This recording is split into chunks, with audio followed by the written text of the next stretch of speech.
타도신경하심으로 우리의 신앙을 한 목소리로 같이 고백하겠습니다. 전능하사 천지를 만드신 하나님 아버지를 내가 믿사오며 그 외아들 우리 주 예수 그리스도를 믿사오니 이는 성령으로 잉태하사 동정녀 마리아에게 나시고 본디오 빌라도에게 고난을 받으사 십자가에 못 박혀 죽으시고 장사한 지 사흘 만에 죽은 자 가운데서 다시 살아나시며 하늘에 오르사 전능하신 하나님 우편에 앉아 계시다가 저리로서 산 자와 죽은 자를 심판하러 오시리라. 성령을 믿사오며 거룩한 공회와 성도가 서로 교통하는 것과 죄를 사하여 주시는 것과 몸이 다시 사는 것과 영원히 사는 것을 믿사옵나이다. 아멘. 찬송가 545장 이 눈에 아무 증거 아니 배워도 함께 찬양하겠습니다. 찬송가 545장, 통일 찬송가는 344장입니다.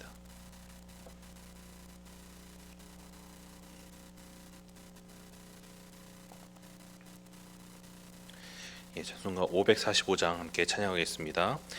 이 눈에 아무 증거 아니 배워도 믿음만을 가지고 선을 걸으며 이 귀에 아무 소리 아니 들려도 하나님의 약속 위에 서리라.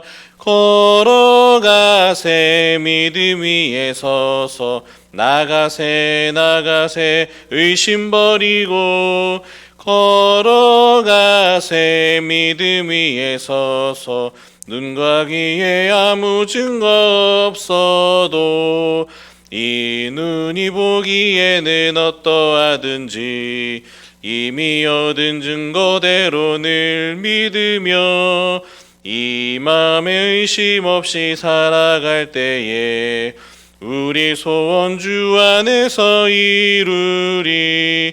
걸어가세 믿음 위에 서서 나가세 의심 버리고 걸어가세 믿음 위에 서서 눈과 귀에 아무 증거 없어도 주님의 거룩함을 두고 맹세한 주 하나님 아버지는 참 미쁘다.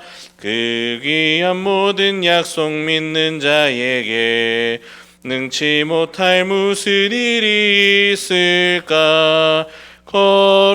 걸어가세 믿음 위에 서서 나가세 의심 버리고 걸어가세 믿음 위에 서서 눈과 귀에 아무 증거 없어도. 아멘. 같이 기도하겠습니다. 사랑하는 주님 감사합니다. 오늘도 이렇게 귀한 이른 새벽 우리의 단잠을 깨워주시고 귀한 또 하루를 허락하사 우리가 이렇게 주님 안에서 주님의 은혜를 구하며 그 은혜 가운데 또 오늘 하루를 시작할 수 있도록 인도하여 주시니 하나님 감사합니다. 하나님 우리의 인생을 이렇게 돌아보고 살펴볼 때마다 하나님 참으로 우리가 하나님의 은혜 없이는 살아갈 수 없는 존재라는 것을 늘 발견하게 됩니다. 하나님 우리는 늘 연약하여 넘어지고 또 하나님 앞에 감히 주의 뜻을 우리가 스스로 알아 순종할 수 없는 우리는 늘 죄를 향해 달려가는 그런 연약한 자이기 때문에 하나님 우리의 인생은 정말 주님이 없이는 도저히 살아갈 수도 또 우리 안에 소망을 줄 수도 없는 그런 비참한 우리 인생임을 하나님 돌아보게 됩니다.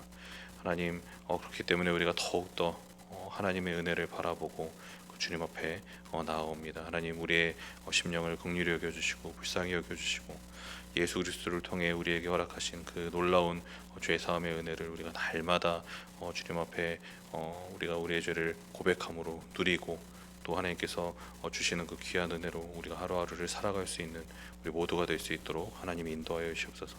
하나님 이 시간에도 우리가 주의 은혜를 사모하여 또한 주의 말씀을 듣고자 하오니 성령 하나님 우리의 마음을 밝히 조명하여 주시고 주의 말씀을 깊이 깨달아 알게 하시고 하나님 우리가 이 말씀에 순종하여서 우리의 의지를 꺾고 주님 앞에 순종함을 통해 주의 큰 열매를 주님의 그 놀라운 열매를 맺는 삶을 살아갈 수 있는 우리 모두가 될 수 있도록 주께서 인도하여 주시옵소서. 감사드리며 예수 그리스도의 이름으로 기도합니다. 아멘. 오늘 우리에게 주시는 하나님의 말씀은 마태복음 11장 1절에서 6절까지의 말씀입니다. 마태복음 11장 1절에서 6절까지의 말씀 같이 보겠습니다.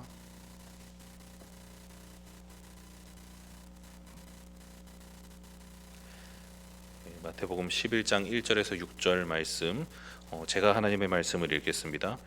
예수께서 12제자에게 명하기를 마치시고 이에 그들의 여러 동네에서 가르치시며 전도하시려고 거기를 떠나 가시니라.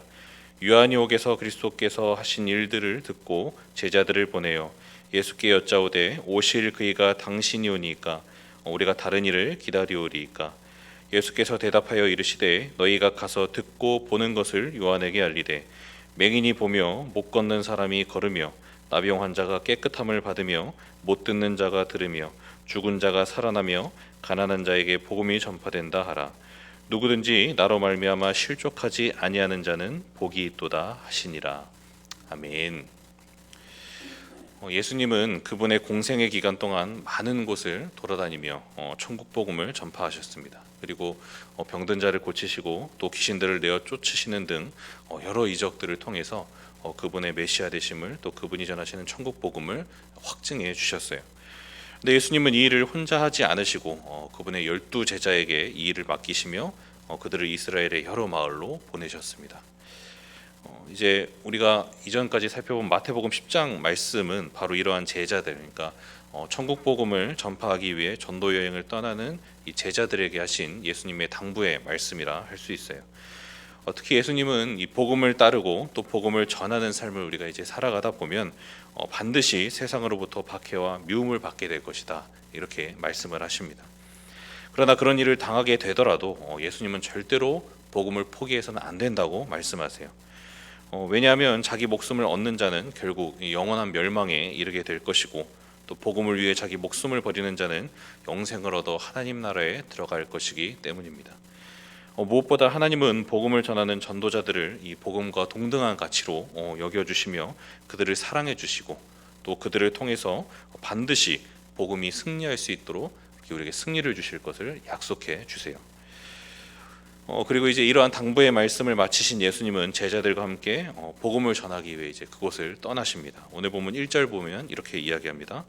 예수께서 12제자에게 명하시기를 마치시고 이에 그들의 여러 동네에서 가르치시며 전도하시려고 거기를 떠나 가시니라. 예수님은 이제 이전까지는 혼자 하시던 그 일, 바로 복음을 가르치고 또 전도하는 그 일을 이제 제자들과 함께 하시기 위해서 거기를 떠나 다른 곳으로 가십니다. 이처럼 예수님은 복음을 전파하고 또 잃어버린 영혼들을 구원하는 이 귀하고 복된 일을 제자들과 함께 하기를 기뻐하셨어요. 그리고 예수님은 그 일을 이제 우리와도 함께 하기를 원하십니다.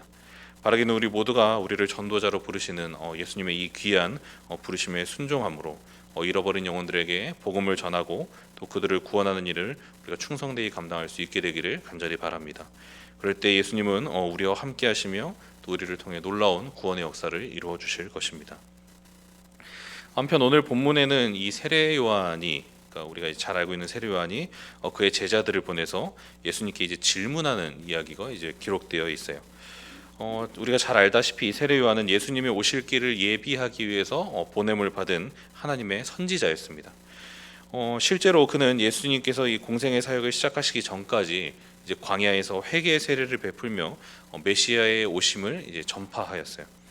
그러다가 당시 갈릴리의 분봉 왕이었던 이 헤롯이 자기 동생의 아내와 결혼한 일을 이제 꾸짖었다는 이유로 그는 결국 이제 옥에 갇히게 되고 또 이로써 그의 사역은 이제 중단이 되고 맙니다. 그리고 그 무렵부터 이제 예수님의 공생의 사역이 이제 시작이 되게 되죠.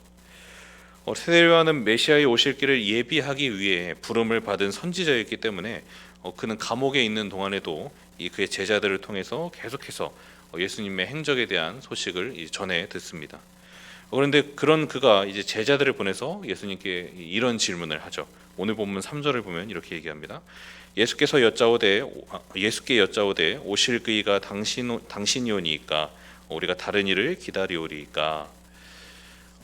세례 요한은 예수님께 당신이 하나님께서 약속하신 그 메시아가 맞습니까? 아니면 우리가 다른 메시아를 기다려야 하나요? 이렇게 질문을 합니다. 근데 좀 더 직설적으로 말하면 이제 당신이 정말 메시아가 맞습니까? 이렇게 이제 묻는 질문이죠. 근데 세례 요한의 이 질문이 사실은 좀 이상한 질문입니다. 왜냐하면 그는 예수님이 메시아시라는 사실을 이미 이제 하나님으로부터 확증을 받은 그런 사람이었기 때문에 그래요. 마태복음 3장에서 이 세례 요한은 공생의 사역을 시작하시기 전 자신에게 세례를 받으러 나오신 예수님께 이렇게 세례를 베푼 그 사건이 있었습니다. 그리고 세례 요한은 그 자리에서 이는 내 사랑하는 아들이요 내 기뻐하는 자라라고 예수님께 말씀하시는 하나님의 음성을 이제 같이 듣게 되죠. 그러니까 요한은 이미 하나님으로부터 예수님이 메시아라는 사실을 이미 이제 듣고 이제 확증을 받았던 것이에요.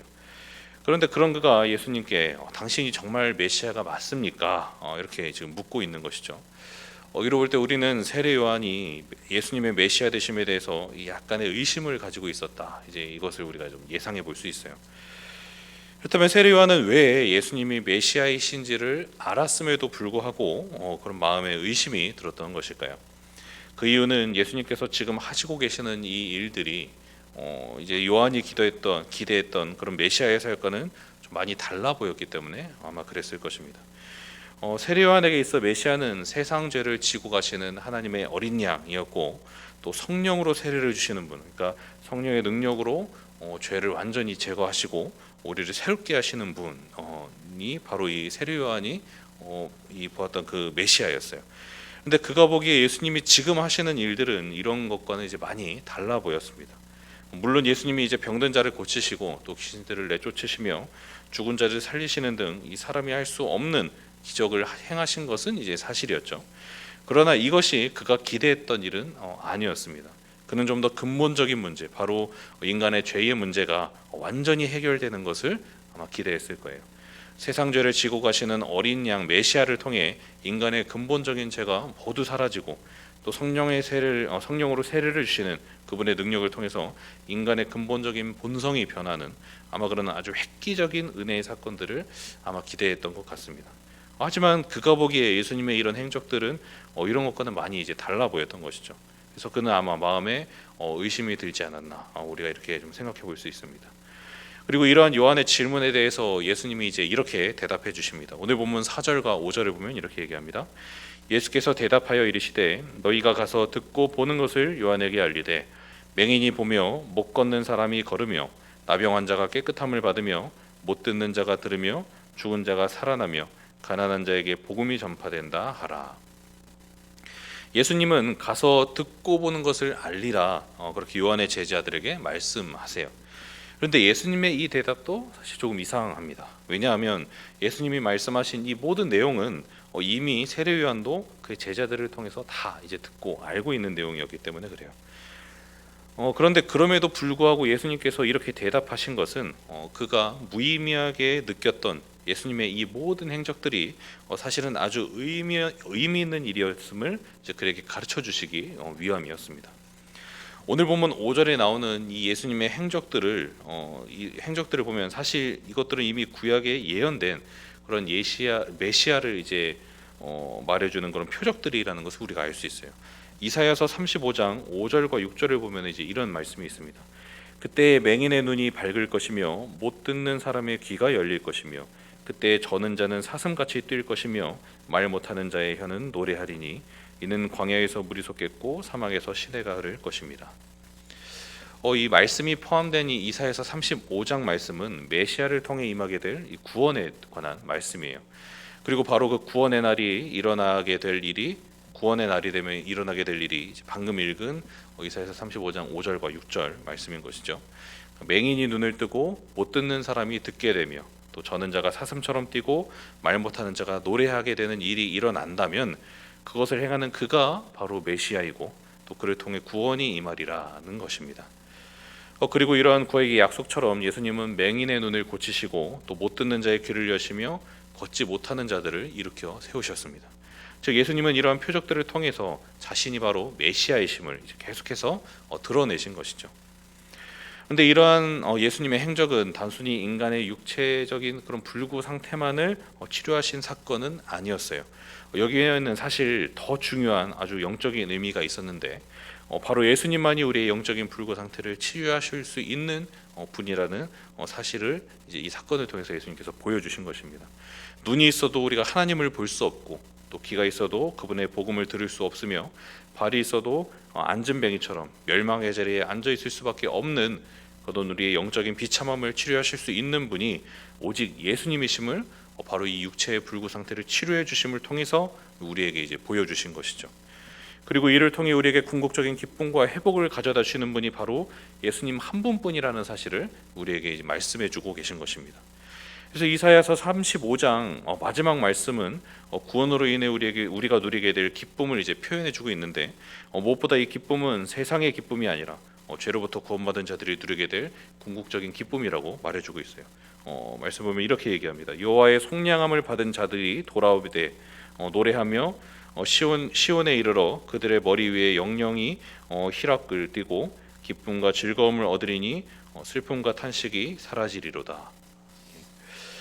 우리의 모든 죄의 문제를 해결하시는 예수님의 이 대속의 은혜로 인해 우리는 모든 죄의 문제를 해결받고 또 영원한 기쁨과 즐거움을 누리게 되었습니다. 예수님은 바로 이러한 이유에서 이 세례 요한에게 맹인이 보며 또 못 걷는 사람이 걸으며 나병한 자가 깨끗함을 받으며 못 듣는 자가 들으며 죽은 자가 살아나며 가난한 자에게 복음이 전파되는 것을 보라, 이렇게 이제 말씀하신 것이죠. 즉 구원의 예언을 구약 말씀에 나오는 그 예언을 다시 상기시키시면서 그 내면에 있는 메시아의 사역의 의미를 깨달아라, 지금 요한에게 이렇게 말씀하고 계신 것입니다. 예수님은 하나님의 어린 양으로서 세상 모든 죄를 짊어지심을 통해 우리의 죄의 문제를 근본적으로 해결해 주시고, 또 성령으로 세례를 베푸심을 통해 우리를 새롭게 하시는 분이십니다.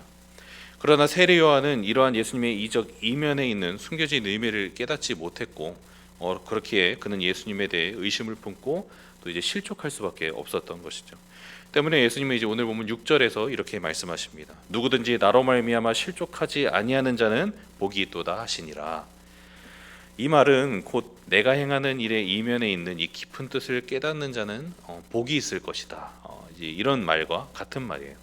그러니까 예수 그리스도의 천국 복음의 의미를 듣고 깨닫고 구원을 얻는 자는 복된 자들이다, 이렇게 말씀하고 계신 것이죠. 위대한 선지자였던 세례 요한조차도 이 숨겨진 복음의 비밀을 깨닫지 못했기에 그는 실족하고 예수님에 대해 의심을 품을 수밖에 없었습니다. 이는 그가 이해력이 부족했기 때문이 아니었어요. 예수님께서 오늘 본문을 통해 예수님의 행적 이면에 있는 그 복음의 복된 의미를 알려주시기 전까지는 그에게도 이것은 숨겨져 있었음을 이제 의미하는 것입니다. 때문에 복음의 진리를 깨닫는다는 것은 참으로 복된 일이 아닐 수가 없어요. 그래서 예수님도 아무리 작은 소자라 할지라도 복음의 진리를 밝히 깨달아 알게 하시는 은혜를 받은 자는 천국에서 세례 요한보다도 더 큰 자다, 이렇게 말씀하신 것입니다. 우리는 모두 하나님의 은혜로 감히 깨달을 수 없는 그런 깊은 복음의 진리를 깨달은 사람들이에요. 그리고 그로 인해 영적 불과 같은 비참함에서 구원받아 하늘의 기쁨과 평화를 누리게 된 복된 자들입니다. 우리 모두가 이 사실을 꼭 믿음으로 늘 하나님 앞에 겸손한 마음으로 감사하며 살아갈 수 있게 되기를 간절히 바랍니다. 또 늘 하나님의 은혜를 사모함으로 그 은혜에 기대어 살아갈 수 있게 되기를 간절히 바랍니다. 물론 우리가 이제 세상을 살아가다 보면 종종 이해할 수 없는 여러 어려움들을 당하기도 합니다. 그리고 그로 인해 마음이 무너지기도 해요.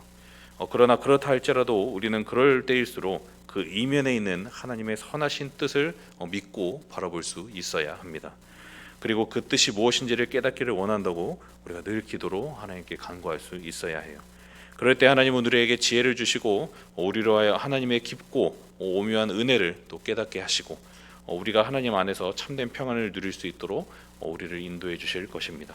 이러한 은혜가 우리 모든 성도님들 가운데 늘 충만히 임하기를 예수님의 이름으로 간절히 축복합니다. 같이 기도하겠습니다. 사랑하는 주님, 감사합니다.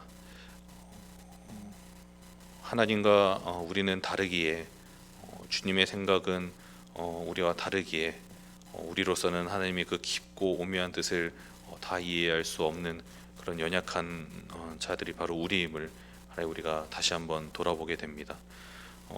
그렇기 때문에 하나님 우리로서는 도저히 하나님께서 예비하신 그 구원의 깊은 진리를 깨달을 수도 없고 또 우리를 향한 하나님의 그 깊은 계획과 은혜를 깨달을 수도 없는 그런 연약한 존재임을 다시 한번 고백합니다.